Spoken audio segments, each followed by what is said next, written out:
जंगली कैदियों ने कैद खाने में नंगा नाच मचा दिया था जब उनको जिंदगी में पहली बार ज्योमेट्री बॉक्स मिला। इनको समझ नहीं आया कि इसका करना क्या है। उसमें से प्रकार निकाल के बोतल के ढक्कन में छेद कर रहे हैं, फिर उसके अंदर से पानी पी रहे हैं। आधे बच्चों को पल्ले ही नहीं पड़ रहा है कि ये दो मुंह वाले प्रकार का करना क्या है, तो बैठ के उसकी स्ट्रेचिंग खोल रहे हैं।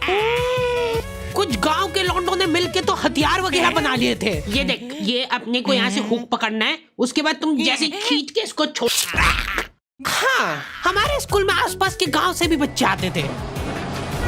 मेरे को बहुत बढ़िया लगते यार ये बच्चे।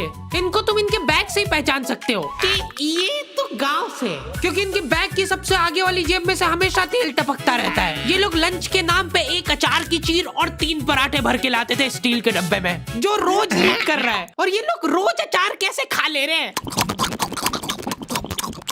ये लोग स्कूल की बस में ही आते थे, जिसका ड्राइवर था अब्दुल और कंडक्टर रफीक।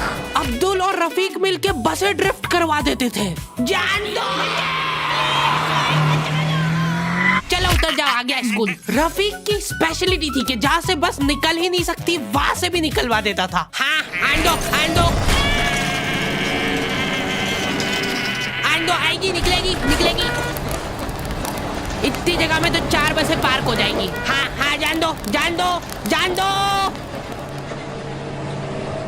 बस।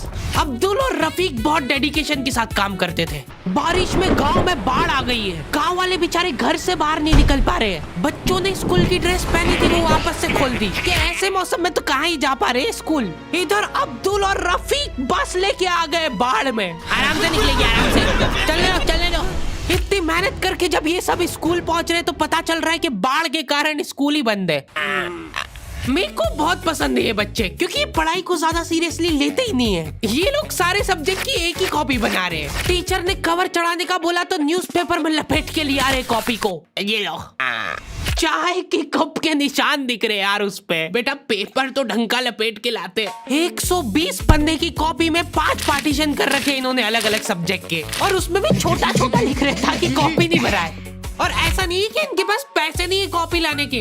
इनके गांव में इनकी इतनी जमीन है ना कि ये लोग जमीन बेच के अक्खा स्कूल खरीद सकते हैं। वो अलग बात है कि इनको इनकी जमीन का हिस्सा अभी तक मिला नहीं है, क्योंकि चाचा और पापा के बीच में घनघोर मनमुटाव है। दोनों को ऐसा लगता है कि इसने मेरे को धोखा दिया है। धोखेबाज, साथ में मत बोल। देख, मैं यहाँ पे फालतू बात करने नहीं आया हूँ। बात एकदम क्लियर है, मेरे को मिलनी चाहिए पूरी प्रॉपर्टी। अच्छा ठीक है, सबसे पहले तो तू औकात में रहे। तू रहे औकात में। अरे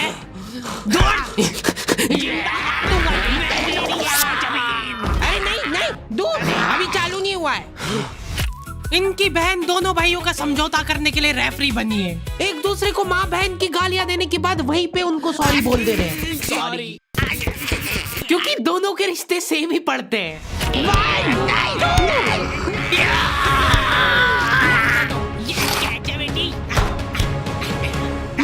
जीत गया। ये देख कोर्ट कचहरी में मिलेंगे अब। तो अभी तक वो केस चल रहा है और वो चलता ही रहेगा जब तक पापा या चाचा में से कोई मर नहीं जाता। हमारी क्लास के बच्चे बहुत बतौकड़े थे। इनके मुंह का थूक खत्म हो जाता था बोल के। अरे देखो, मैंने व्हाट्सएप स्टेटस डाला था उसका हाथ पकड़ के। अब उसको ऐसा लगा कि मेरा स्टेटस सबको दिखता है, पर मैंने सेटिंग्स में जाके स्टेटस सिर्फ उसको विजिबल कर रखा था। लॉन्डो से कुछ भी शेयर करना बहुत रिस्की काम होता है। मेरे को तो अच्छी लगती है यार कंचन। तुमने सिर्फ बोला है कि ये अच्छी लगती है, इधर लॉन्डो ने अफवाह फैलानी चालू कर दी। सर, उसको आंख उठा के मत देखना, भाई की बंदी है। जब भी वो पास से निकल रही है मत करो यार ये हरकत। वो इंटरेस्टेड होगी भी तो भाग जाएगी तुम्हारी हरकतों की वजह से। इतनी ज्यादा बकलोली सहन करने के बाद हमारे क्लास टीचर ने सोचा कि इनका सेटिंग अरेंजमेंट चेंज कर देते हैं। एक लड़का और एक लड़की बैठाएंगे, फिर देखते कैसे बात करते हैं ये। मेरे दोस्तों के पास जो लड़कियां बैठी वो बीच में बैग रख ले रही है ताकि गलती से भी ये दरिंदा उससे टच नहीं हो जाए। इनका तो फिर भी ठीक था, मेरी किस्मत तो बिल्कुल ही घटिया थी। जब तक मेरा नंबर आया लड़कियां ही खत्म हो गई हमारी क्लास की। अच्छा ठीक है, तुम अकेले बैठ जाओ। तो अब सभी बच्चों को फर्स्ट पीरियड तो मजबूरन ऐसे ही बैठना पड़ता था, लेकिन जैसे ही सेकंड पीरियड लगता था इस टीचर की क्लास के बाहर जाने में और अगले टीचर की क्लास में आने में 30 सेकंड मिलते थे हमको। उस 30 सेकंड में सब लोग अपने अपने झोले उठा के दौड़ रहे इधर उधर। जैसे ही अगला टीचर क्लास में आया, बेटा तुम सब हाफ क्यों रहे हो, तो सेकंड पीरियड में सब अपने दोस्तों के पास पहुंच जाते थे। लेकिन लड़कियों को उतनी भी सब्र नहीं है, उनको फर्स्ट पीरियड में भी बात करना है। व्हाट्सएप स्टेटस जो था वो सिर्फ उसको दिखा। क्लास के इस कोने से उस कोने तक इशारों में बातें हो रही है इनकी। लिप सिंक पढ़ ले रही है लड़कियां इतनी दूर से। या लौंडो को चिल्ला चिल्ला के बताने के बाद भी समझ नहीं आती आधी चीजें। अरे तो तुम इसकी कॉपी नानी के यहाँ क्यों लेके गए थे? सर वो मेरे को लगा मैं वहां जाके पढ़ाई करूंगा। इनसे घर में, स्कूल में, कोचिंग में कई पढ़ाई नहीं हो रही है और 4 दिन के लिए कहीं घूमने जा रहे तो उसमें बैग में कॉपियां भर ले रहे कि अब होगी पढ़ाई। वो भी दूसरे की कॉपी मांग के ले जा रहे हैं। वहां जाके सिर्फ कॉपी निकाल के सामने रख दी सबके, ताकि नानी के घर पे तुम्हारा एकदम रोला जम जाए कि लड़का दुनिया इधर से उधर हो जाए पर पढ़ाई नहीं छोड़ता है। लड़का दूसरे की कॉपी मांग के लाया है अपनी कॉपी कंप्लीट करने के लिए, जबकि स्कूल डेली जा रहा है अपना लड़का, फिर भी कॉपी इनकम्प्लीट रह जा रही है। और बात ये कि वहां जाके भी इनसे कॉपी कंप्लीट हुई नहीं है, उल्टा हुआ निकाल के रख दी थी और भूल के आ गए कॉपी। और तुम्हारी लीव तो 3 दिन की थी, तुम 5 दिन बाद क्यों आए मुंह उठा के? सर हम लोग तीसरे दिन पे निकल गए थे वहां से और हम जैसे ही ऑटो रिक्शा में बैठे नानी जी ने रोना चालू कर दिया। अब जैसे जैसे ऑटो दूर जा रहा था मेरी नानी जी जोर से रोने लग रहे थे।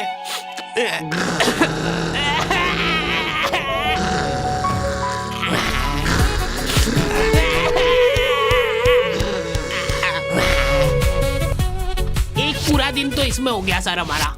फिर अगले दिन मम्मी ने उतर के नानी जी को समझाया, रो मत मम्मी, ऐसे रो मत, मत रो। उन्होंने रोते रोते समझाया कि मत रो। आधा दिन ये चला, फिर आधे दिन ऑटो वाले ने वापस से मजे लिए।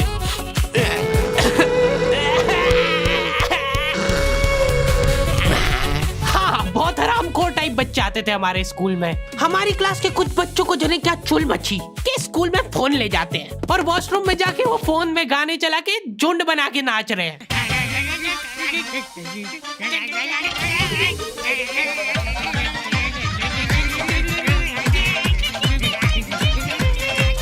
उधर साइड में लाइन डिस्टर्ब हो गई यार उन बच्चों की जो कांच में बाल बनाने के लिए लगी है। वॉशरूम में मूतने से ज्यादा लंबी लाइन बाल जमाने के लिए लगी होती थी। और तुम गौर से देखोगे इनको तो पता चलेगा कि सब लोग सेम ही चीज कर रहे हैं। बाल गीले करके अपनी जेब से कंघा निकाल रहे गोल वाला, उसके अंदर 2 उंगली फंसा रहे और फिर बाल खड़े कर रहे हैं।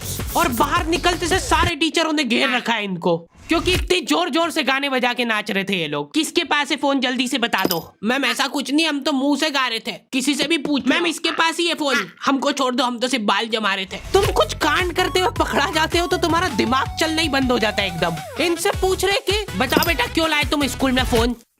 मैम वो यूट्यूब से पढ़ाई करने के लिए। स्कूल में?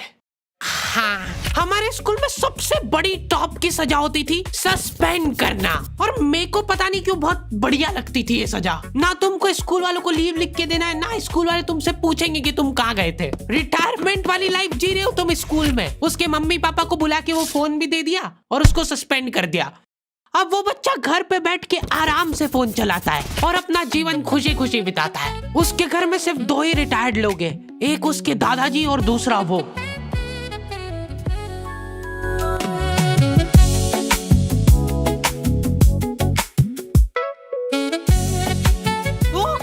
तो दी एंड हो चुका है। आई होप तुम लोगों को ये वीडियो पसंद आई होगी, और अगर नहीं आई है तो क्यों देखी। हरी भाई कम से कम 1 घंटे की वीडियो बनाया करो। वीडियो कब चालू होती कब खत्म होती पता ही नहीं लगता है। बात ठीक है, पर ये एनिमेशन बनवाते बनवाते मेरी जेब भी कब खाली हो जाती है वो पता नहीं लगता है मेरे को। इसीलिए ये वाली वीडियो के लिए हम लोग एम रख रहे हैं सिर्फ 15,000 कमेंट का। जो भी वीडियो डालने के 1 घंटे के अंदर कमेंट करेगा उन सबको मैं पर्सनली रिप्लाई करूंगा बैठ के। बस सब हो गया है, वीडियो वगैरह सब बन गई है, मैं बैठ के यही काम करूंगा। और अगर तुम लोग ये कंप्लीट नहीं कर पाए तो मैं समझ जाऊंगा कि तुम में वो पहले वाली बात नहीं रही। मिलते हैं नेक्स्ट वीडियो में।